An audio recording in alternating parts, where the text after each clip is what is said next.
The oldest team in college football has gone through a lot of changes over their near 200-year history in the history of college football. Expectations at Rutgers has changed dramatically over the past 20 years since Greg Schiano first got there back in 2001. It was a great success early on during his tenure. Times where they win 11 games in a season, they're winning bowl games. It eventually landed him a head coaching job at Tampa Bay. Now the era is a bit different at Rutgers. Greg Schiano got extended 2 years ago after the 2023 season, and now he's getting paid over $6 million a year. And what have the results been since his extension?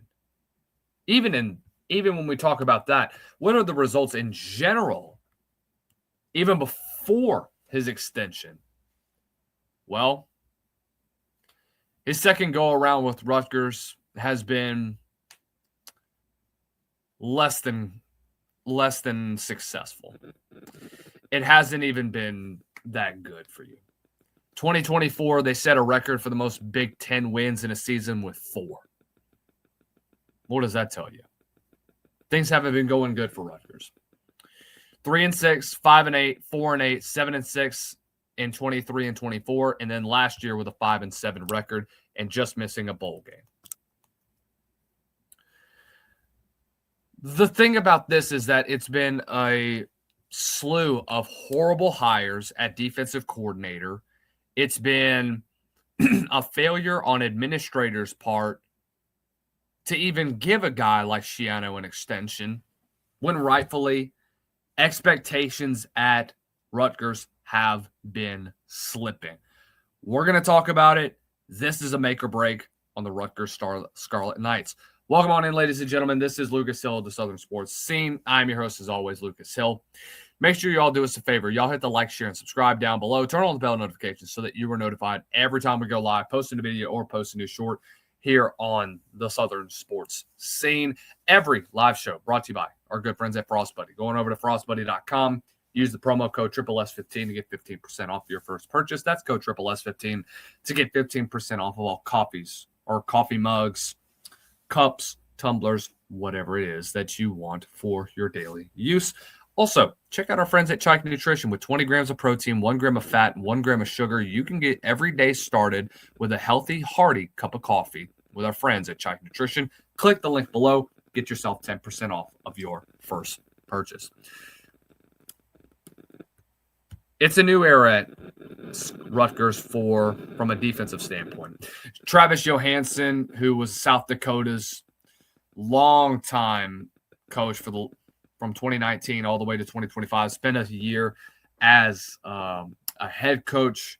Now he is heading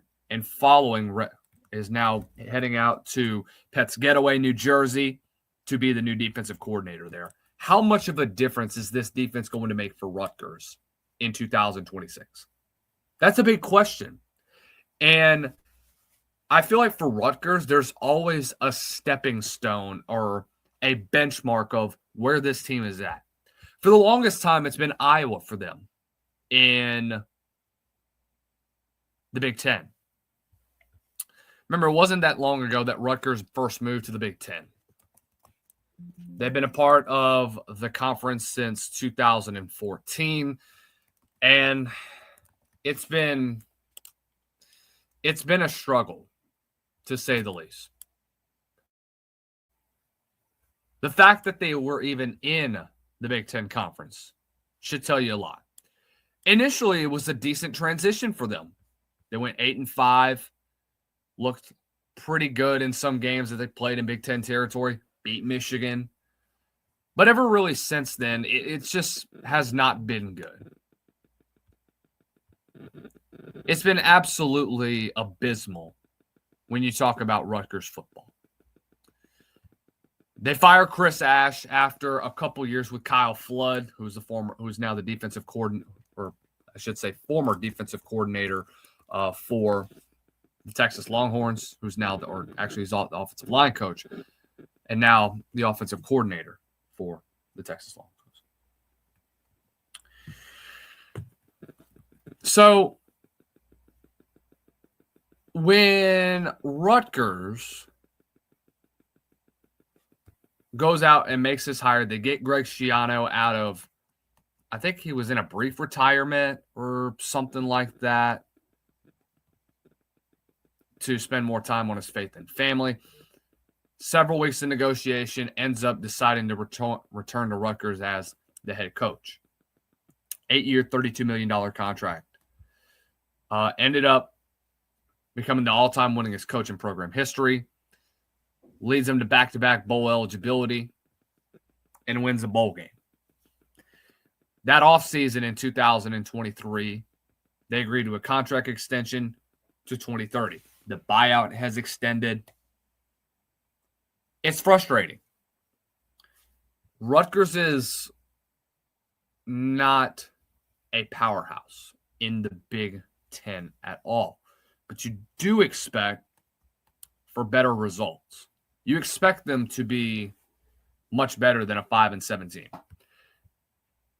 especially when they first started off.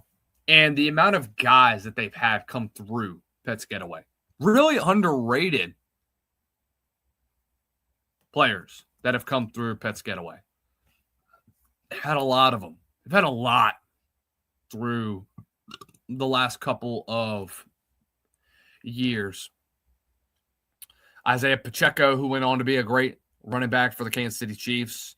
In fact, he's one of, I believe, 10 NFL players that have come through Pets Getaway.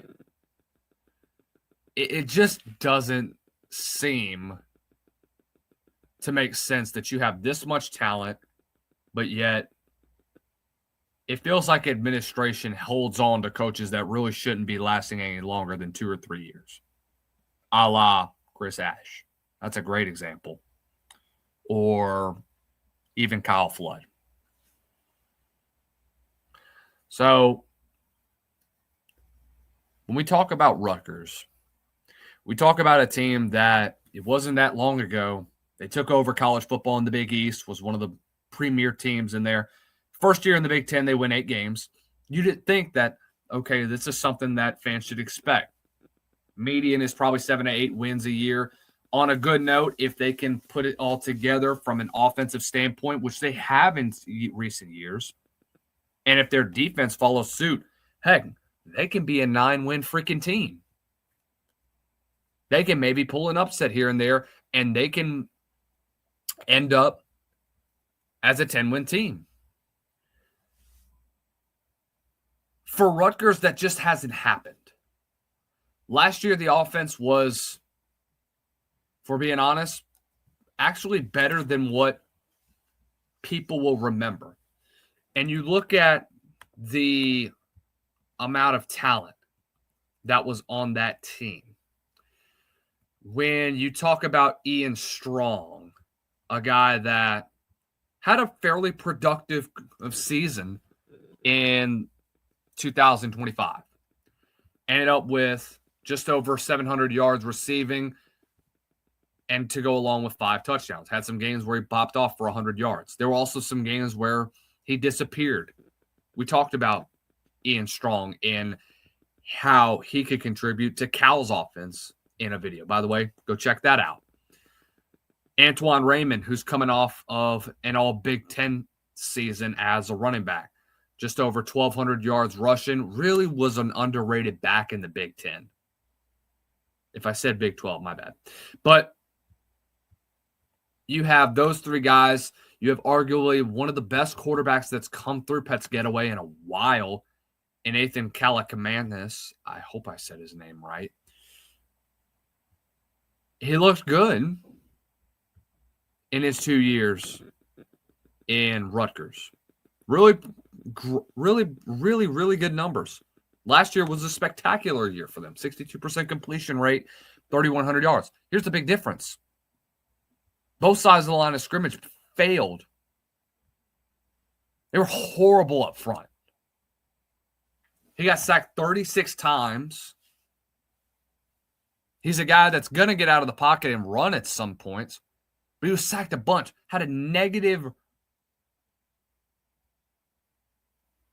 amount of yards at the end of the season when it comes to rushing the football.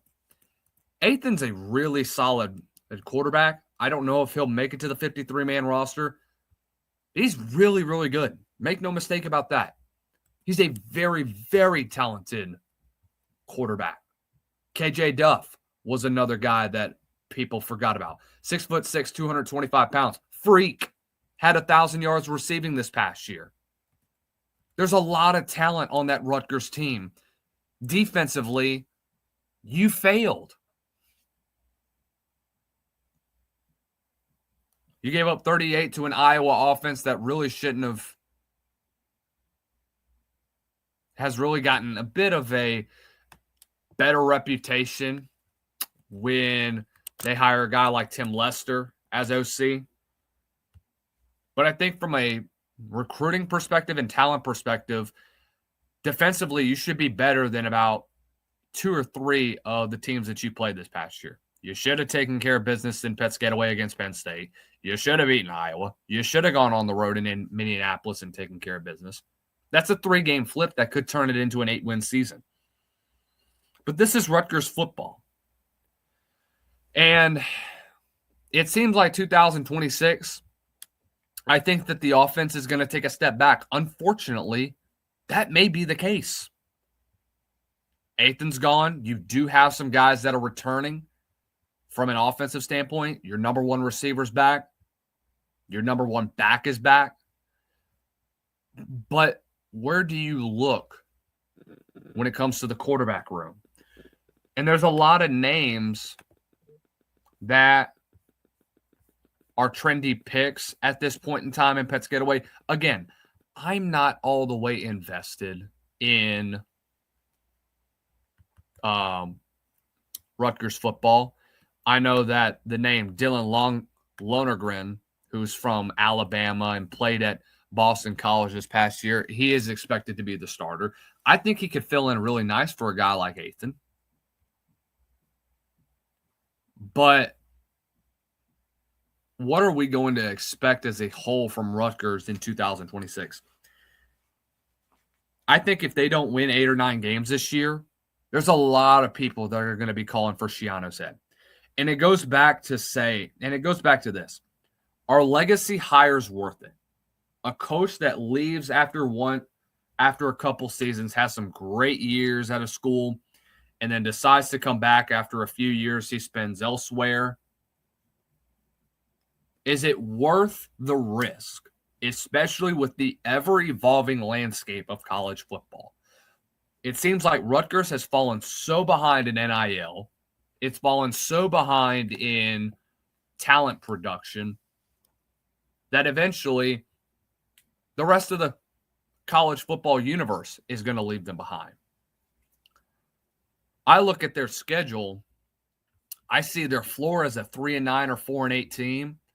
Their ceiling, realistically, they can steal a couple wins here and there, especially the last 4 games of the season at Wisconsin, Nebraska, Michigan State, at Penn State.